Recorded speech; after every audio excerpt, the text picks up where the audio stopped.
And welcome back to the channel. आज का हमारा टॉपिक रहेगा, हमने लास्ट में कंजम्पशन फंक्शन ख़त्म किया था वीडियो पे। अब हम बात करेंगे सेविंग फंक्शन के बारे में। मतलब कि जो 1000 रुपये हमने कमाए, जो इनकम हमने कमाई, उसमें से 700 रुपये हमने खर्च कर दिए, तो उन 700 रुपये के बारे में हम ऑलरेडी बात कर चुके हैं। अब हम बात करेंगे बचे हुए 300 रुपये के बारे में। तो मेरी वीडियो में एंड तक बने रहें और ज़रूर इसको सब्सक्राइब करें। व्यूअर्स, मेरे को ये देखने को मिला है कि ऐसे बहुत से ऐसे स्टूडेंट्स या व्यूअर्स हैं जो कि वीडियो देखते हैं, पूरी देखते हैं, उनको अच्छी लगती है तभी पूरी देखते हैं, लेकिन उसको बिना सब्सक्राइब किए बस देख के चले जाते हैं वीडियोस को। तो I would like to request such viewers, अगर आपको वीडियो पसंद आ रही है, कुछ ऐसा है उसमें कि आप उसको देख रहे हैं, तो प्लीज़ उसको सब्सक्राइब ज़रूर करें चैनल को, और मेरे चैनल को ग्रो करने में मेरी हेल्प ज़रूर करें। तो चलिए बिना ज़्यादा टाइम वेस्ट करें आज की वीडियो शुरू करते हैं। तो सेविंग फंक्शन बिल्कुल सिमिलर रहेगा कंजम्पशन फंक्शन के हिसाब से। बस ये है कि यहाँ पहले हम जो कंजम्पशन में हम सिर्फ कंज्यूम जो कर रहे थे उसकी बात कर रहे थे, जो खर्च कर रहे थे उसकी बात कर रहे थे।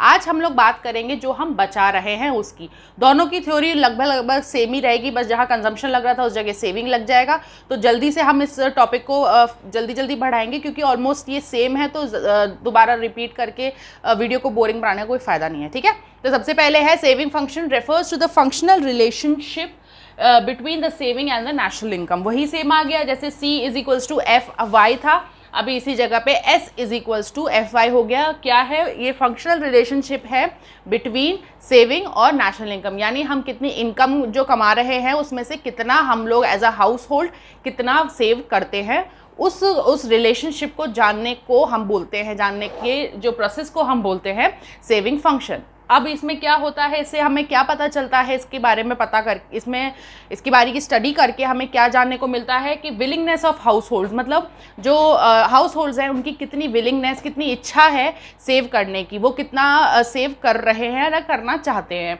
फिर सेकेंड हम ये जान सकते हैं कि different level of saving at different level of income, यानी जितने अलग अलग जैसे जैसे इनकम बढ़ती है तो क्या पैटर्न रहता है हाउस होल्ड्स का उसको सेव करने का। और तीसरा अगेन ये साइकोलॉजिकल कंसेप्ट होता है, बिकॉज इसमें हम जो हाउस होल्ड्स हैं उनकी डिफरेंट हैबिट्स जो होती है, हर किसी की ज़्यादा सेव करने की होती है, किसी की कम सेव करने की होती है। तो according to as a psychological concept हम इसमें अलग अलग लोगों के अलग अलग हैबिट्स के बारे में अच्छे से जानते हैं कि उनका क्या पैटर्न है सेविंग का।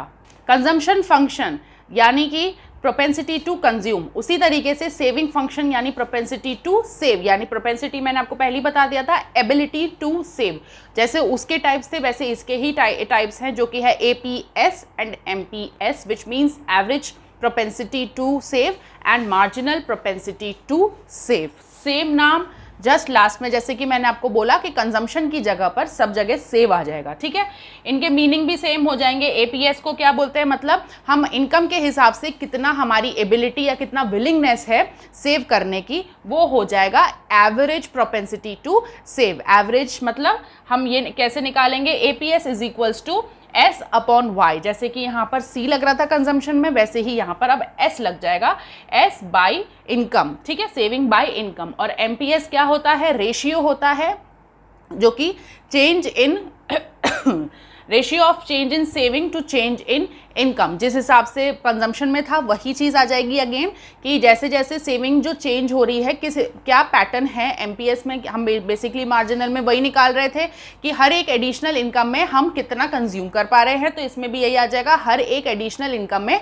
हम कितनी सेविंग कर पा रहे हैं। यानी जैसे ही हमारी इनकम चेंज होती है तो क्या चेंजेस आते हैं हमारे सेविंग में, उस बेसिस पे हम मार्जिनल प्रोपेंसिटी टू सेव निकालेंगे। सेम तरीका है, सेम हर चीज़ है, बट वही चीज़ आ रही है कि वहाँ पे कंजम्पशन था, यहाँ पे हम सेविंग वाले कॉन्सेप्ट से हम बात करेंगे। अब हम देख लेते हैं इन दोनों टाइप्स को डिफरेंटली, इनका शेड्यूल, इनका जो भी ग्राफ है वो, और इनके जो प्रॉपर्टीज़ है। और उसके बाद फिर मैं लास्ट में रिलेट करूँगी जो हमने कंजम्पशन पढ़ा था, यानी APS और APC को, MPS और MPC को, दोनों को रिलेट करके हम अच्छे से और समझेंगे।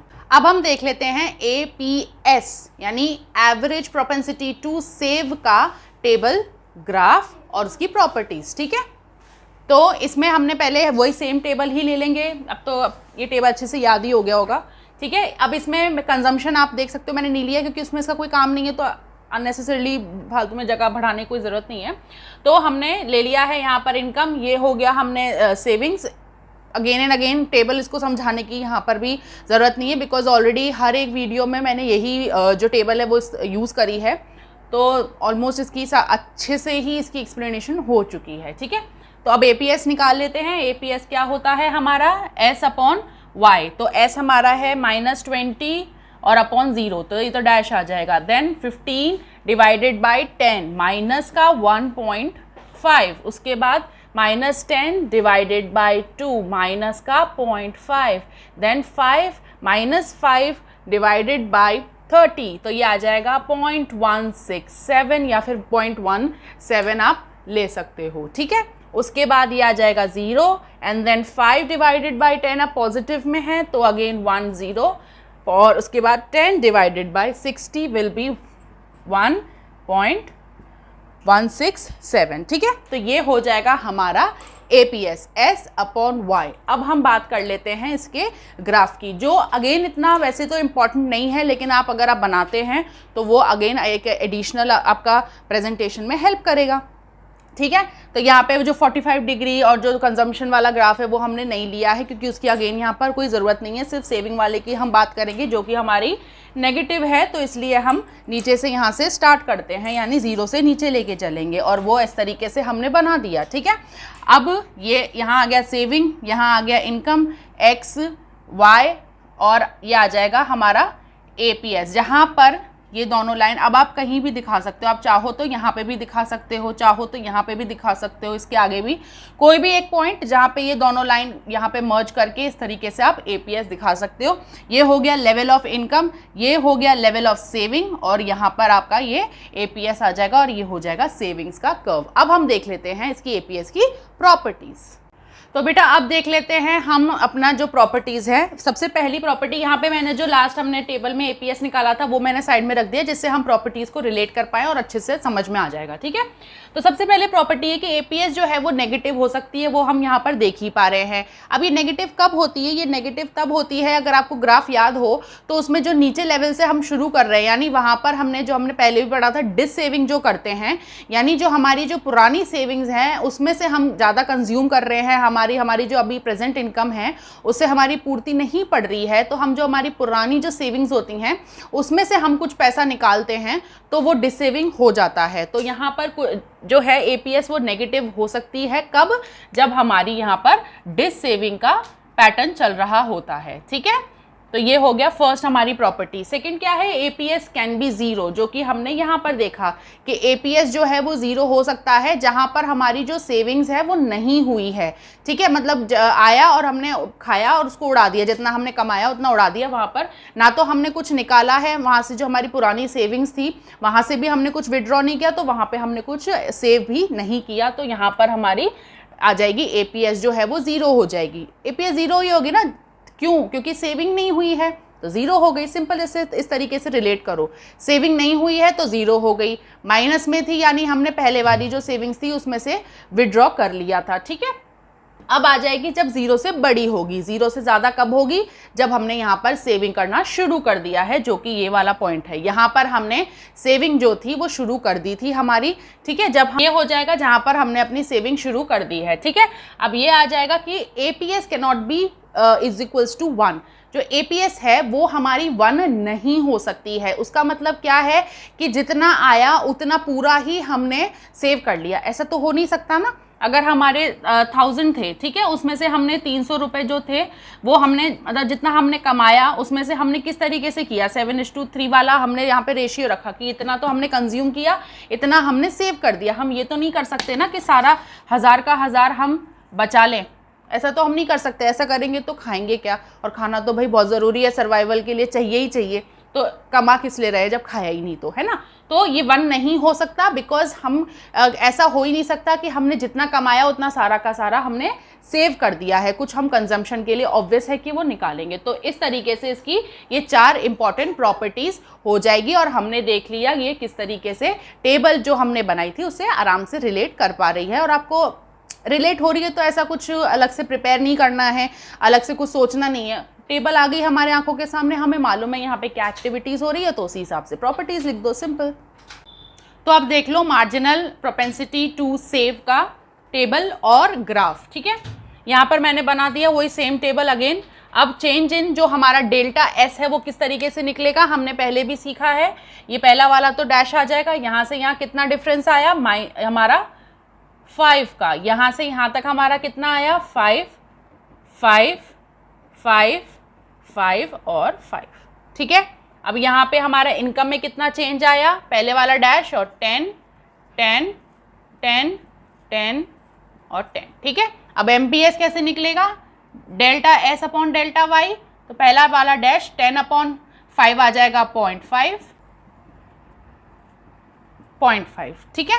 तो ये हो गया हमारा सिंपल एमपीएस निकल आया, 5 अपॉन 10 किया तो हमारा 0.5 निकल आया, ठीक है। तो इस तरीके से आ गई हमारी एमपीएस। अब इसको ग्राफ में देख लेते हैं, यहाँ पर सेविंग है, यहाँ पर इनकम है, सेम नीचे से ही उसको, क्योंकि नेगेटिव में हमारी सेविंग, तो नीचे 0 से निकालेंगे हम उसके कर्व को। और इस तरीके से पहले तो हमारी ए और बी के लेवल पे थी इनकम और सेविंग, फिर वो चेंज हुई हमारी, जैसे ही इनकम यहाँ पर हमारी बढ़ेगी, हमारी इनकम बढ़ी है या सेविंग्स बढ़ी है, तो सॉरी इनकम बढ़ी है तो हमारी सेविंग्स भी बढ़ गई है, ठीक है। तो ये यहाँ पे हमने दूसरा दिखा दिया। तो ये वाला जो पॉइंट है, ये जो डिफरेंस है यहाँ से इस वाले पॉइंट से इस वाले पॉइंट तक का डिफरेंस, इसको हम बोल देंगे एमपीएस। तो ये आ जाएगा आपका एमपीएस की एक्सप्लेनेशन, और ये हो जाएगा उसका ग्राफ कि इससे जो यहाँ तक का जो डिफरेंस है इसको हम कहलाएंगे एमपीएस, क्योंकि हमारा वही होता है कि जो चेंज हुआ है, चेंज इन इनकम हुआ है, चेंज इन हमारा सेविंग्स हुआ है उसकी वजह से, तो वो जो डिफरेंस है वो वाले चीज़ को हम एमपीएस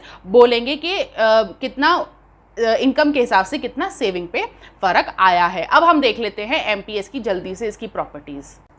अब एमपीएस की प्रॉपर्टीज क्या बन जाएगी, सिर्फ इसकी एक प्रॉपर्टी बनेगी। इसकी एक प्रॉपर्टी ये हो जाएगी कि जो एमपीएस है वो हमेशा 0 से बड़ा रहेगा और 1 से छोटा रहेगा, ठीक है।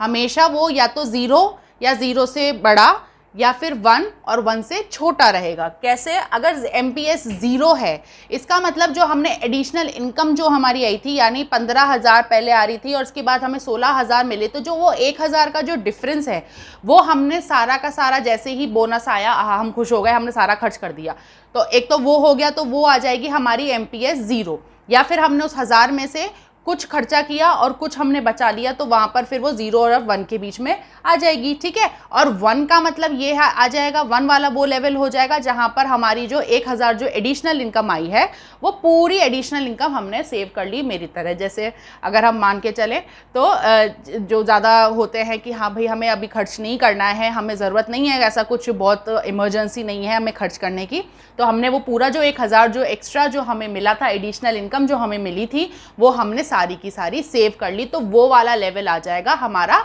लेवल जहाँ पे एमपीएस हो जाएगी हमारी 1, ठीक है। 0 है तो यानी हमने सारा खर्च कर दिया, 1 है तो यानी हमने सारा बचा लिया, और कुछ हमने खर्च किया कुछ हमने बचा लिया, तो वो आ जाएगा 0 और 1 के बीच में, ठीक है। तो ये हो गया हमारा एक इकलौता जो एमपीएस का पॉइंट है, ठीक। अच्छा, अब ये मैंने आपको जैसे पहले ही बताया था कि मैंने जो हमने कंजम्पशन में जो हमने पढ़ा था और जो हमने अब सेविंग्स में जो हमने पढ़ा है उसको हम कैसे रिलेट करेंगे। देखो, APC plus APS is equals to 1।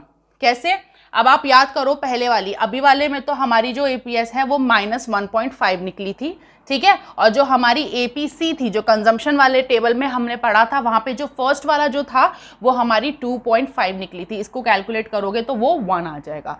इसी तरीके से अगर हम एमपीएस और एमपीसी को प्लस करें तो दोनों ही हमारी 0.5 निकली थी, तो अगेन उसको हम प्लस करेंगे तो that will be equals to 1। तो ये भी एक आप प्रॉपर्टी में इंक्लूड कर सकते हैं कि किस तरीके से कंजम्पशन और सेविंग का जो पैटर्न है वो किस तरीके से चलता है। 1 क्यों आएगा, 1 इसीलिए आएगा ना क्योंकि एक पर्टिकुलर अमाउंट है, 1000 रुपये है, उसी में से ही हम कंज्यूम भी कर रहे हैं, उसी में से ही हम सेव भी कर रहे हैं, उसी का पार्ट ही होगा ना सब कुछ। तो इसीलिए ये जो 1 है वो पूरी इनकम है। अब उसको आप एडिशनल इनकम बोल लो या फिर हमने जो कमाया, यहाँ पर हमारी जो थी, जो हमने इनकम कमाई थी वो 1 है, यहाँ पे 1 वो है जो हमने एडिशनल जो इनकम कमाई थी वो वाला आ जाएगा हमारा, एज अ 1 रिप्रेजेंट वो यहाँ पर करता है। तो स्टूडेंट्स आज की वीडियो को हम यहीं एंड करेंगे। आई होप आपको अच्छे से समझ में आ गया होगा। हमने थोड़ा जल्दी किया क्योंकि वो सब रिलेट करता है, रिपीट एक तरीके से हो रहा है। बस यही था कि कंजम्पशन की जगह हम सेविंग की बात कर रहे थे। तो अगर आपको ये वीडियो अच्छी लगी हो, पसंद आई हो, आपको हेल्पफुल लगी हो टॉपिक समझने में, तो प्लीज़ लाइक करें, शेयर करें, और वीडियो देख रहे हैं तो प्लीज़ उसको सब्सक्राइब भी ज़रूर करें बिना भूले। और इसी तरीके से अच्छे से रहिए, अपना परिवार वालों का ख्याल रखें, बोर्ड्स की तैयारी अच्छे से करें। Stay safe, stay happy, and as usual, keep watching my videos, keep studying, and keep supporting my channel. Thank you.